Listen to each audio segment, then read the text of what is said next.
Did Rocky Mountain Power miss a chance to save customers money? A clean energy advocacy group says the utility overlooked renewable energy projects that could have qualified for federal tax credits and then helped reduce future costs. Yeah, Rocky Mountain Power disagrees, though. They say those tax credits were included in its planning and that federal policy changes have made some projects less cost effective. Ariel Harrison reports the dispute now before state regulators.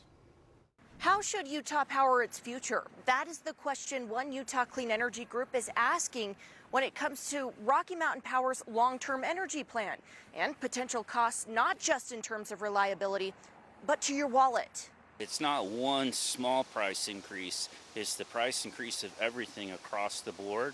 As Utahns face rising costs, a debate is unfolding over whether future electricity bills could be lower. The federal government is essentially saying, we'd be happy to help you help pay for your electricity and keep your rates low. Dr. Logan Mitchell is a climate scientist with Utah Clean Energy, a nonprofit. The organization recently filed a motion with the Utah Public Service Commission challenging part of Rocky Mountain Power's latest Integrated Resource Plan, or IRP, a long-term roadmap for how the utility expects to meet future energy demand. Utah Clean Energy argues the plan doesn't adequately account for renewable energy projects that could still qualify for federal tax credits before those incentives expire. Can you explain where the $10 billion in losses comes from? The difference that we're seeing between last year's plan and this year's plan is it's actually a $10 billion more expensive plan this year, and about $6 billion of that is from not pursuing tax credits. And it's an additional $4 billion of costs from additional natural gas and coal-fired generation sources. Mitchell says that estimate is based on Utah Clean Energy's analysis of the utility's current plan compared with prior versions, claims Rocky Mountain Power disputes. I reached out asking to speak with someone from RMP on camera.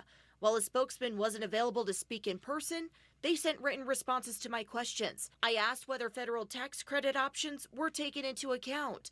The utility said they were, and changes to federal law have significantly reduced or eliminated many of the incentives that previously helped lower the cost of new wind and solar projects.